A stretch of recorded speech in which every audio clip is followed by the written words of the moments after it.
Hi, I am from top skill. Last வீடியோல நம்ம C programming லாங்குவேஜ்ல உள்ள லூப்பிங் ஸ்டேட்மெண்ட் பத்தி பார்த்தோம். இந்த வீடியோல நம்ம சி ப்ரோக்ராமிங் லாங்குவேஜ்ல உள்ள ஜம்பிங் ஸ்டேட்மெண்ட்னா என்ன, அதுல என்னென்ன டைப்ஸ் இருக்கு அப்படின்றதான் பார்க்க போறோம். ஃபர்ஸ்ட், ஜம்பிங் ஸ்டேட்மெண்ட் அப்படின்றது ஒரு ஃப்ளோவை செட் ஆஃப் லைன்ல இருந்து இன்னொரு லைனுக்கு ஜம்ப் பண்ண வைக்கிறதா ஜம்பிங் ஸ்டேட்மெண்ட் அப்படின்றது. அதுல மொத்தம் 3 டைப்ஸ் இருக்கு: பிரேக், கண்டினியூ, கோ டு அப்படின்றது. ஃபர்ஸ்ட் நம்ம பாக்குறது பிரேக் ஸ்டேட்மெண்ட் அப்படின்றது. பிரேக் அப்படின்னா என்னது? ஒரு கண்டிஷன் வந்துச்சு அப்படின்னா அந்த கண்டிஷன் அப்ப நம்ம ஃப்ளோவை ஸ்டாப் பண்ணிடுறது, அதை உடனே டெர்மினேட் பண்ணிடுறது தான் பிரேக் ஸ்டேட்மெண்ட் அப்படின்றதோட யூஸ். இப்ப நம்ம ஸ்டார்ட், அதாவது நம்மளோட ப்ரோக்ராம் ஸ்டார்ட் ஆக ஆரம்பிக்குது, அதோட எக்ஸிகியூஷன் ஃப்ளோ ஸ்டார்ட் ஆகுது. அது ஒவ்வொரு கண்டிஷனா பாக்குது. அந்த கண்டிஷன் ட்ரூவா இருந்துச்சு அப்படின்னா அந்த ஸ்டேட்மெண்ட்டை ரிட்டர்ன் பண்ணும். இல்ல அப்படின்னா அடுத்த ஸ்டேட்மெண்ட்டுக்கு போகும். இந்த மாதிரி லூப் எக்ஸிக்யூட் ஆகிட்டே இருக்கும். செட் ஆஃப் கண்டிஷன் எனக்கு வந்துட்டு சாட்டிஸ்ஃபை ஆகுது அப்படின்னா அந்த கண்டிஷனோட என்னோட எக்ஸிகியூஷனை ஸ்டாப் பண்ணிடும், அதாவது டெர்மினேட் பண்ணிடும். இதுதான் பிரேக் ஸ்டேட்மெண்ட் அப்படின்றது. நம்மளோட ஸ்டேட்மெண்ட் ரன் ஆகுது, அதுல ஒரு கண்டிஷன் சாட்டிஸ்ஃபை ஆகுது, அதாவது ஏதாவது ஒரு இட்ரேஷன் வருது அப்படின்னா நம்மளோட ஃப்ளோவை இம்மிடியேட்டா டெர்மினேட் பண்ணிடும். இதுதான் பிரேக் ஸ்டேட்மெண்ட் அப்படின்றது. இப்ப இதுக்கு ஒரு எக்ஸாம்பிள் வச்சு பார்க்கலாம். இப்ப இதுதான் பிரேக் ஸ்டேட்மெண்ட் அப்படின்றதுக்கான எக்ஸாம்பிள். ஃபர்ஸ்ட் என்னோட சி லாங்குவேஜோட ஹெட்டர் ஃபைல் கொடுத்துறேன். தென் மெயின் ஃபங்க்ஷனுக்குள்ள ஒரு ஃபார் லூப் எழுதியிருக்கேன். எதுக்காக அப்படின்னா ஐயோட வேல்யூ 1ல ஸ்டார்ட் ஆகி 10 வரை எனக்கு பிரிண்ட் ஆகணும். ஆனா அந்த ஃபார் லூப்குள்ள என்ன கொடுத்துருக்கேன் அப்படின்னா ஒரு இஃப் கண்டிஷன் கொடுத்துருக்கேன். என்னோட ஐ வேல்யூ எப்ப 5 அப்படின்ற வேல்யூவை ரீச் பண்ணுதோ அதோட என்னோட எக்ஸிகியூஷன் ஸ்டாப் ஆயிரணும் அப்படின்றது. அப்ப என்ன ஆகும் அப்படின்னா ஐயோட வேல்யூ ஃபர்ஸ்ட் 1 அப்படின்றது ட்ரூவா ஃபால்ஸா அப்படின்னு கண்டிஷன் செக் பண்ணிட்டு ஃபார் லூப் பாடிக்குள்ள வரும். அங்க என்ன கொடுத்துருக்கோம்? If condition I equal to 5.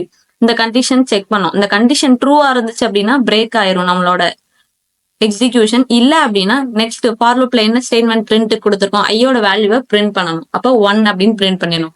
Until 4 வரை பிரிண்ட் பண்ணும். எப்ப எனக்கு 5 வருதோ அது பிரேக் பண்ணிட்டு நம்மளோட லூப்பை விட்டு வெளியே வந்துடும். இதுதான் பிரேக் அப்படின்ற கீவேர்டோட யூஸ். இப்ப இதை ரன் பண்ணலாம்.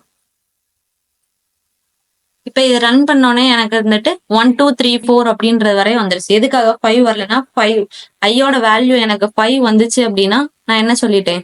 லூப் இருந்துட்டு பிரேக் பண்ண சொல்லிட்டேன். ஸோ எனக்கு 4 வரை வந்துட்டு இந்த பாடி ஆஃப் தி ஃபார் லூப்பை விட்டு வெளியே வந்துருச்சு. இதுதான் பிரேக் அப்படின்றது. தென் அடுத்தது கண்டினியூ அப்படின்றது. கண்டினியூ அப்படின்னா என்ன ஆகும் அப்படின்னா அந்த கண்டிஷனை மட்டும் விட்டுட்டு அடுத்து எதுல இருந்து விட்டுச்சோ அதுல இருந்து கண்டினியூ பண்ணும் நம்மளோட ஸ்டேட்மெண்ட்டை. இஃப் கண்டிஷன்ல பிரேக் இருந்துட்டு ஐயோட வேல்யூ 5 இருந்துச்சுன்னா அதோட அந்த எக்ஸிகியூஷனை ஸ்டாப் பண்ணி டெர்மினேட் பண்ணுது. கண்டினியூ அப்படின்றது அந்த கண்டிஷன்ல உள்ள வேல்யூவை மட்டும் விட்டுட்டு அடுத்ததை கண்டினியூ பண்றதுதான் கண்டினியூ அப்படின்ற ஸ்டேட்மெண்ட்டோட யூஸ்.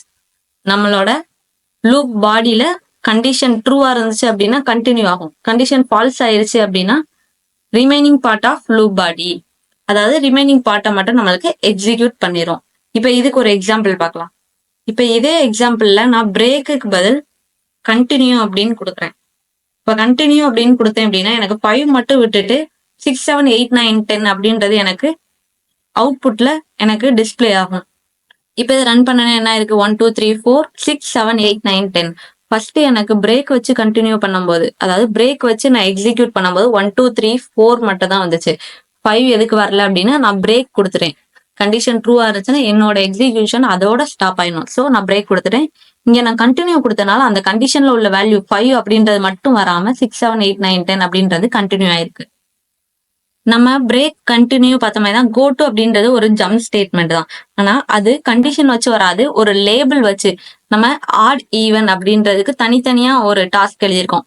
இப்ப ஆடா ஈவனா அப்படின்னு செக் பண்ணணும் அப்படின்னா நம்மளுக்கு ஈவன் அப்படின்ற லேபிளை வச்சு நம்மளோட எக்ஸிகியூஷன் ரன் ஆகும். அதுதான் கோ டு அப்படின்றதோட யூஸ். இப்ப எக்ஸாம்பிள் பார்க்கலாம். இப்ப இந்த எக்ஸாம்பிள்ல first header file, then main ஃபங்க்ஷனுக்குள்ள என்னோட வேல்யூ 0 அப்படின்னு நான் இனிஷியலைஸ் பண்ணிட்டேன். தென் இஃப் கண்டிஷன் கொடுத்துருக்கேன். என்னோட வேல்யூ 0வா இருந்துச்சு அப்படின்னா கோ டு ஃபைனல் அப்படின்னு கொடுத்தேன். அப்ப ஃபைனல் அப்படின்ற கீவேர்ட் நான் ஆல்ரெடி எங்க யூஸ் பண்ணிருக்கேன்? இங்க யூஸ் பண்ணிருக்கேன். அப்ப ஃபைனல் அப்படின்ற ஃபங்க்ஷனுக்குள்ள என்ன நான் எழுதியிருக்கேன்? Print of end of program அப்படின்னு நான் கொடுத்துருக்கேன். அப்ப எண்ட் ஆஃப் தி ப்ரோக்ராம் என்னோட எக்ஸிகியூஷன் ப்ரோக்ராம் இங்கதான் ரன் ஆகிக்கிட்டு இருக்கு. ஆனா அந்த ஃபைனல் அப்படின்ற கோ டு அப்படின்ற கீவேர்டுக்கு அடுத்து ஃபைனல் அப்படின்ற வேர்டை பார்த்தோனையும் என்னோட எக்ஸிகியூஷன் ஃப்ளோ இங்க வந்துடும். அப்ப இந்த இடத்துல நான் என்ன கொடுத்துருக்கேன், எண்ட் ஆஃப் தி ப்ரோக்ராம் அப்படின்றது எனக்கு எக்ஸிக்யூட் ஆகும். இப்ப இதை ரன் பண்ணி பார்க்கலாம் ஃபர்ஸ்ட்.